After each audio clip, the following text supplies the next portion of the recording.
मामले में। तो दोस्तों, जैसा कि आपने थंबनेल देखा होगा, हमारा आज का इस वीडियो का टॉपिक है कि हम अपने एक साल जो हमारे हम प्रॉपरली नॉर्सेट को देने वाले हैं तैयारी के लिए, अपने जो भी कैंडिडेट नॉर्सेट 2023 की तैयारी कर रहे होंगे वो प्रॉपर अपना ऑलरेडी एक साल स्टार्ट कर चुके हैं। ठीक है, मतलब जिन्होंने सितंबर के बाद से नॉर्सेट 2023 की तैयारी स्टार्ट कर दी है, और काफ़ी ऐसे कैंडिडेट होंगे जो अभी जनवरी से जो है उसकी तैयारी स्टार्ट करेंगे। तो जैसा कि आपने थंबनेल में पढ़ा, इस वीडियो के अंदर हम ये टोटली डिस्कस करने वाले हैं कि हम वो कौन सी गलतियां ना करें जो एक स्टूडेंट करता है, जिसके वजह से उसका एक साल बर्बाद हो जाता है और कहीं ना कहीं उसका सिलेक्शन नहीं हो पाता है। जो उसका ड्रीम एम्स है वो अपने ड्रीम अपने ड्रीम एम्स के अंदर नहीं जा पाता है। ऐसा क्या करता है वो?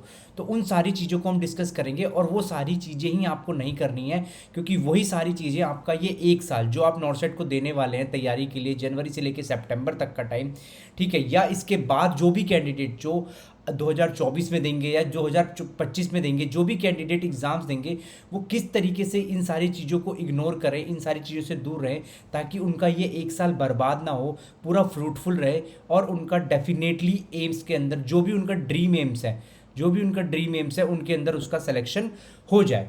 तो सबसे पहली जो गलती स्टूडेंट करते हैं वो ये करते हैं कि वो पढ़ाई स्टार्ट तो करते हैं, जैसे कि हम 1 तारीख था, 1 जनवरी थी, 1 जनवरी को स्टूडेंट रेजोल्यूशन लेते हैं कि हम आज से पढ़ाई करेंगे, इस टाइम टेबल से करेंगे, ये चीज़ करेंगे, वो चीज़ करेंगे। हम एक शेड्यूल बनाते तो हैं, ठीक है, पर उसको फॉलो अप नहीं कर पाते हैं। सबसे बड़ी गलती जो करते हैं। और नॉर्सेट क्लियर करने के लिए जो सबसे इम्पॉर्टेंट चीज़ है, जो मैं आपको आज बता रहा हूँ, जो हर स्टूडेंट नहीं कर पाता है, और वो जो स्टूडेंट ये चीज़ कर लेता है, जैसे कि आपको पता है कि ऑलमोस्ट 1 लाख के करीब जो स्टूडेंट्स हैं हर साल नॉर्सेट देते हैं, ठीक है, जिसमें से सिर्फ और सिर्फ 3 से 4 हज़ार बच्चों को सीटें मिल पाती है, मतलब उनको वो कॉलेज मिल पाता है नर्सिंग ऑफिसर की जॉब करने के लिए, और उसके अंदर से क्वालिफाइड होते हैं सिर्फ 20,000 के अराउंड बच्चे। मतलब ये मैंने अप्रोक्सीमेट नंबर ले लिया है, कभी 17,000 होते हैं, कभी 19,000 होते हैं, कभी 14,000 स्टूडेंट होते हैं। इस तरीके से जो है अप्रोक्सीमेट इतने बच्चे जो है हर साल जो है क्वालिफाई करते हैं। तो आप ये चीज़ समझ पा रहे हो कि आपका जो एक्चुअल में कंपटीशन है वो इन 20,000 बच्चों से है कंपटीशन, ना कि आपका उन 1 लाख बच्चों से है, क्योंकि उन 1 लाख बच्चों में 80% बच्चे they are not very serious. तो हमें उस कैटेगरी के अंदर फॉल करना है और हमें इनके साथ compete करना है। अब ये जो बच्चे क्वालिफाइड हुए हैं, और प्लस क्वालिफाइड होने के पास जो ये 3-4 हज़ार बच्चे बच गए जिनका सिलेक्शन हुआ है, इनमें क्या डिफरेंस होता है? तो उनमें सबसे बड़ा डिफरेंस एक चीज़ होता है कि वो हमेशा पूरे साल कंसिस्टेंट होते हैं। कि अगर उन्होंने ये चीज़ बना लिया कि मैं 6 घंटे पढ़ूंगा पूरे दिन के अंदर, 3 घंटे सुबह पढ़ूंगा, 3 घंटे शाम पढ़ूंगा, या 2 घंटे सुबह पढ़ूंगा, 2 घंटे दोपहर में पढ़ूंगा, 2 घंटे शाम में पढ़ूंगा, 2 घंटे रात में पढ़ूंगा, इस तरीके से उन्होंने जो भी अपना शेड्यूल बना लिया है वो उस चीज़ को फॉलो अप करते हैं टिल द नॉर्सेट डेट। ठीक है, वो टिल द नॉर्सेट डेट उस चीज़ को फॉलो करते हैं प्रॉपरली, कि ठीक है मैं पढ़ूंगा उस चीज़ को, मैं 6 घंटे अगर पढ़ना है तो पढ़ूंगा। आप चाहे 6 घंटे पढ़ें, चाहे 4 घंटे पढ़ें, इट डजेंट मैटर। सबकी अलग अलग मेमोरी पावर होती है, सबकी कैपेसिटी अलग होती है, सबकी समझने की सिचुएशन अलग होती है, और सबकी कंडीशन भी अलग होती है। अब इसके अंदर ऐसे स्टूडेंट्स भी होंगे जो जॉब कर रहे होंगे कहीं पे, ठीक है, जिनकी जॉब्स होगी और उनको जॉब्स करना कंपलसरी है, पर वो भी नॉर्सेट देना चाहते हैं, और वो नॉर्सेट की तैयारी भी करते हैं नॉर्सेट के साथ साथ, जॉब के साथ साथ, मतलब तो क्या बोला जाए क्या। अब लेकिन वो भी क्या गलती करते हैं कि उनका सिलेक्शन नहीं हो पाता, और उन्हीं में से कुछ ऐसे कैंडिडेट होते हैं जो जॉब भी कर रहे होते हैं और सिलेक्शन ले लेते हैं। तो उसका सबसे बड़ा रीज़न ये होता है कि वो कंसिस्टेंट होते हैं अपने सारी चीज़ों को लेके, कि ठीक है मैं 8 घंटे की अगर मेरी जॉब है, उसके बाद मेरे को जो 4 घंटे का टाइम मिल जाएगा कहीं बीच में, तो मैं उसको पढ़ूंगा पूरे दिन में, और इसको वो रेगुलरली मेंटेन करते हैं टिल नॉर्सेट डेट। बस ये एक चीज़ है जो डिफरेंस कर देता है। तो सबसे बड़ा पॉइंट यहाँ पे निकल के जो आपको सामने आ रहा है कि अगर आपको अपना एक साल बर्बाद नहीं करना है, सही से बिल्कुल नॉर्सेट की तैयारी करके सिलेक्शन ले लेना है, तो वो है कि आपको अपना कंसिस्टेंट रहना है। बिल्कुल अपने जो भी आप बनाया है कि मैं 2 घंटे पढ़ूंगा, चाहे 3 घंटे पढ़ूंगा, जो भी आपका सिस्टम हो रहा है, मतलब आप जॉब करते हैं, ठीक है, आप स्टूडेंट हैं, अभी 4th ईयर के अंदर ही हैं, ठीक है, या फिर आप ये कह सकते हैं कि अब जो है मैं प्रॉपरली आप तैयारी कर रहे हैं, तो जो भी आपका टाइम टेबल है कि मेरे को 6 आवर्स डेली पढ़ना है, ठीक है, वो आपको अपना कंसिस्टेंट बेसिस पे मेंटेन करना पड़ेगा। ठीक है, दूसरी गलती जो कैंडिडेट्स जो करते हैं, जो सिलेक्शन नहीं हो पाता है, जिसकी वजह से उनका सिलेक्शन रुक जाता है और साल वेस्ट हो जाता है, वो सबसे बड़ा रीज़न ये है कि उनका जो है बेसिक क्लियर नहीं होता है। कई स्टूडेंट ऐसे होते हैं जो सीधा उतरते हैं, ठीक है, वो क्वेश्चंस प्रैक्टिस करने लग जाते हैं, क्वेश्चंस वगैरह करते हैं, ठीक है, मानता हूँ क्वेश्चंस करना बहुत ज़रूरी है। मैं खुद अपनी वीडियोस में कहता हूँ कि क्वेश्चंस क्योंकि अल्टीमेटली हमें क्वेश्चंस अटेम्प्ट करना है, लेकिन जब तक आपका बेसिक, जब तक आपकी थ्योरी थोड़ी बहुत क्लियर नहीं होगी, तब तक हम समझेंगे कहाँ पे। बिकॉज जो नॉर्सेट का एग्ज़ाम है, जो आप सबको पता है, जो नॉर्सेट का एग्ज़ाम है हमारा, वो पूरा इंडिया लेवल का वो टफेस्ट एग्जाम होता है नर्सिंग के लिए, नर्सिंग ऑफिसर के लिए one of the toughest exam होता है। और सारे एग्जाम्स में तो क्वेश्चंस डायरेक्टली भी आ जाते हैं, पर इसके अंदर क्वेश्चंस डायरेक्टली नहीं आते हैं, काफ़ी कंसेप्चुअल बेस्ड क्वेश्चन आते हैं, ठीक है, जो कि बच्चों को करने के अंदर लिए बिल्कुल जो है बहुत दिमाग पे प्रेशर लगता है। अगर आपका बेसिक या आपकी थ्योरी सही से प्रॉपरली क्लियर नहीं है तो आप उन क्वेश्चंस को नहीं कर पाएंगे, ठीक है। तो अगर आप डायरेक्टली क्वेश्चंस प्रैक्टिस करने पे उतर गए हैं कि ठीक है मैं क्वेश्चन प्रैक्टिस करता हूँ और देखता हूँ कि सिलेक्शन होगा, तो बिल्कुल नहीं होगा। तो ये गलती भी अगर आप करोगे तो आप जब अल्टीमेटली जाओगे, क्योंकि हर साल क्या हो रहा है, कैंडिडेट्स बढ़ रहे हैं, और अगर हर साल कैंडिडेट बढ़ रहे हैं तो एम्स भी छांटता है। बिकॉज मैं आपको बार बार बता चुका हूँ कि जो एंट्रेंस एग्जाम होता है ना, वो सिलेक्शन का प्रोसेस नहीं होता है, वो रिजेक्शन का प्रोसेस है। Entrance exam is the rejection process. उसके अंदर कितने कैंडिडेट को रिजेक्ट करा जाता है, रिजेक्शन प्रोसेस होता है, वो रिजेक्ट किया जाता है, जो उसके लिए एलिजिबल नहीं है उनको रिजेक्ट किया जाता है। रिजेक्शन प्रोसेस है, वो आपको बाहर निकालने के लिए ही एंट्रेंस दिया जाता है कि आप उसके लिए एलिजिबल नहीं है, आप बाहर निकलें। और जो एलिजिबल है, जो करके दिखाते हैं, वहाँ पे compete कर पाते हैं, उसको तो हमें रिजेक्ट नहीं होना है, रिजेक्ट नहीं होना है। और रिजेक्शन प्रोसेस कैसे है, क्योंकि क्वेश्चंस जो हैं उसके अंदर इस तरीके से ही दिए जाते हैं कंसेप्चुअल बेस, ताकि बच्चे करें। जो जिनका बेसिक क्लियर है, जिनकी थ्योरी क्लियर है अच्छे से, वो उन क्वेश्चंस को कई बार समझ जाते हैं। जो डिफिकल्ट लेवल के, मीडियम लेवल के क्वेश्चंस होते हैं, जो कंसेप्चुअल, वो और उनको वो ईजिली कर लेते हैं। तो इसलिए हमें डायरेक्टली क्वेश्चंस पे नहीं कूदना है, हमें सबसे पहले थ्योरी की भी प्रैक्टिस करनी है। बेसिक सारी जो भी चीज़ें हैं, बेसिक्स को क्लियर करना है, बुक को लेके 1 महीने लगा के, 2 महीने लगा के, जो भी हमने शेड्यूल बनाया है उसको लगा के प्रॉपरली हमें बेसिक्स को क्लियर करना ज़रूरी है, ठीक है। अब हमारे पास जैसा कि हमने देखा, पहला पॉइंट आ गया कि हमें कंसिस्टेंट रहना है, दूसरा पॉइंट आ गया कि हमें अपनी बेसिक्स से थ्योरी करनी है, तीसरा पॉइंट आ गया अब हमने अपना कंसिस्टेंट रह लिया, हमने अपनी पढ़ाई चालू कर दी, हमने हमारा सारा बेसिस क्लियर कर लिया, ठीक है, बेस और थ्योरी दोनों क्लियर कर लिया। अब हमारे पास जो बच जाता है, वो बच जाता है कि प्रैक्टिस करनी है हमें रेगुलरली क्वेश्चंस की।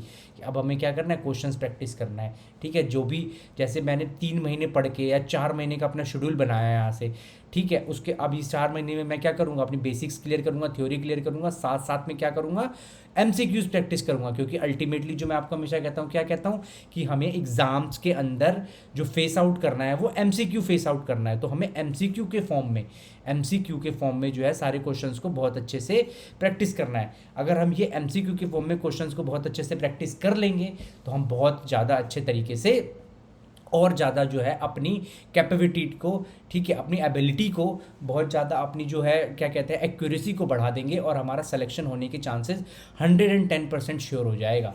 तो इस चीज़ का हमें ध्यान रखना है। क्या करना है, हमें प्रैक्टिस करना है रेगुलरली। और एक जो सबसे ज़रूरी और सबसे इम्पॉर्टेंट चीज़ यहाँ पे रही है, वो ये रही है कि जो भी हम प्रैक्टिस करें, क्वेश्चंस करते रहें, हमें मॉक्स देने हैं। सबसे ज़्यादा हमें टेस्ट सीरीज़ हमें कंपलसरी ज्वाइन कर लेनी है, ठीक है, मॉक्स देना है, और टेस्ट सीरीज़ तो हमें कंपलसरी ज्वाइन कर लेनी है। आपको जो टेस्ट सीरीज़ बेस्ट लगती है वो टेस्ट सीरीज़ ज्वाइन कर सकते हैं। और टेस्ट सीरीज़ ज्वाइन करने के बाद आपको जो भी टेस्ट सीरीज़ के अंदर मार्क्स मिलते हैं, या आप जो भी गलतियां करते हैं, उनको आपको नोट करना है। मतलब सबसे बड़ा पॉइंट यहाँ पे मैं बोलूँगा, इन सबसे बड़ा पॉइंट, मतलब कहीं सबसे बड़ा पॉइंट जो आएगा इन सबको मिला के, वो आएगा कि मिस्टेक्स नोट डाउन करना है। आपको क्या करना है, आपको मिस्टेक्स को नोट डाउन करना है। जो भी आप मिस्टेक्स करेंगे, जो भी आप मिस्टेक्स करेंगे, उनको आपको नोट डाउन करना है। एक बुक होनी चाहिए आपके पास, मिस्टेक नोटबुक जिसको बोला जाता है, ठीक है। वो नोटबुक आपको बनानी है ताकि आप उसके अंदर से देख सकें कि आप बार बार कौन सी गलती कर रहे हैं, ठीक है। अगर आपको अपनी मिस्टेक्स का पता चल जाएगा, मैं हमेशा बोलता हूँ, फिर से बोल रहा हूँ, अगर आपको अपनी गलतियों का पता चल जाएगा तो अल्टीमेटली हमारा ही सिलेक्शन होगा, हमें कोई नहीं रोक सकता है। अल्टीमेटली हमारा ही सिलेक्शन होगा, हमें कोई नहीं रोक सकता है। क्योंकि अल्टीमेटली हमारा सिलेक्शन क्यों नहीं होता है, कि हम जब जाते हैं, हम नॉर्सेट का एग्ज़ाम देने, हमारे पास 200 क्वेश्चन होते हैं, हम 200 क्वेश्चन अटैम्प्ट करते हैं, पर हमारा सिलेक्शन होता क्यों नहीं है, क्योंकि हम उसके अंदर क्या करके आते हैं, मिस्टेक्स करके आते हैं, अपनी गलतियाँ करके आते हैं। यही गलतियाँ अगर मेरे को पहले से पता चल जाए कि मैं पेपर में करने वाला हूँ, तो मैं क्या करूँगा, उन गलतियों को सुधार लूँगा। और अगर मैंने उन गलतियों को सुधार लिया तो वो गलतियाँ मैं पेपर में करूँगा नहीं करूँगा। और अगर मैं गलतियाँ पेपर में नहीं करूँगा तो मेरा सिलेक्शन 200% होके ही रहेगा, कोई नहीं रोक सकता है। कोई भी ऐसा पैदा नहीं हुआ जो कि मेरा सिलेक्शन रोक ले। तो इस चीज़ का आपको परफेक्टली ध्यान रखना है कि मुझे पूरा मन लगा के, ध्यान लगा के अपनी मिस्टेक्स को नोट करना है। मेरे पास एक मिस्टेक्स बुक होनी ही चाहिए, एक मेरे पास एक किताब ऐसी होनी चाहिए, एक रजिस्टर होना चाहिए जिस पे मैं अपने मिस्टेक्स लिखूंगा। जो भी मैं मॉक्स दूंगा उसके अंदर जो भी क्वेश्चंस मेरी गलती होंगी मैं उन्हें नोट करूंगा और मैं उसको सही करने की पूरी 200% कोशिश करूंगा, क्योंकि जब जाके मेरी मिस्टेक्स सही हो जाएंगी मेरा अल्टीमेटली सिलेक्शन बन जाएगा।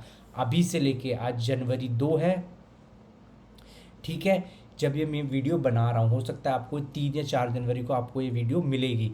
तो मैं बता रहा हूँ आपको इस चीज़ का ध्यान रखना है कि आज जिस भी दिन आपको ये वीडियो मिलती है और जिस भी दिन आपको पता चलता है ये वीडियो आपने देखी है, और तो आप उस दिन से एक मिस्टेक नोटबुक ज़रूर बनाएंगे, अपना कंसिस्टेंट एक टाइम टेबल बनाएंगे कि हाँ मैं रोज़ 3 घंटे, 4 घंटे, 6 घंटे जो भी आपको टाइम मिल रहा है पढ़ने के लिए, उसमें ये 2 बहुत ज़रूरी चीज़ें हैं उनको लिखेंगे कि हाँ मैं कंसिस्टेंटली रहूँगा, कंसिस्टेंट रहूँगा पूरे साल, एक भी दिन वेस्ट नहीं जाने दूंगा अपना, ठीक है। क्योंकि सिर्फ और सिर्फ 7-8 महीने की बात है, ये 7-8 महीने शायद आपको ज़िंदगी भर की खुशी देंगे। उसके बाद आपको कुछ नहीं है, क्या करना है, सिर्फ कमाना है, खाना है, कमाना है, खाना है, ठीक है। ये उसके बाद आप हर लाइफ, हर वो चीज़ चाहते हो जो चाहते हो वो जीत सकते हो, जो हर चीज़ वो मिल जाएगी, आपकी हर फैसिलिटी पूरी हो जाएगी, आपकी फैमिली में सब खुश रहेंगे, आप किसी भी तरीके की कोई दिक्कत नहीं होगी।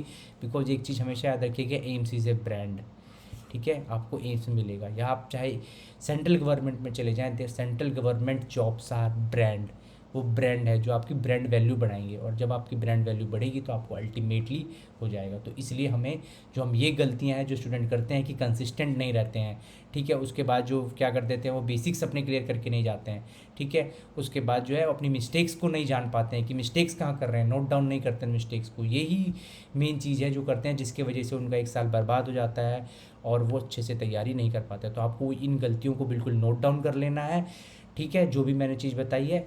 अगर ये वीडियो आपको लगे कि कहीं ना कहीं हमारे लिए हेल्पफुल है तो प्लीज़ चैनल को सब्सक्राइब कर दीजिएगा और वीडियो को लाइक कर दीजिएगा, और इसी तरीके से कि वीडियो मैं आपके लिए लाता रहूँगा रेगुलरली, ताकि आप अच्छे से, और इस बार जितने भी कैंडिडेट हमारे साथ जुड़े हैं उन सबका नॉर्थ सेट 2023 क्लियर हो।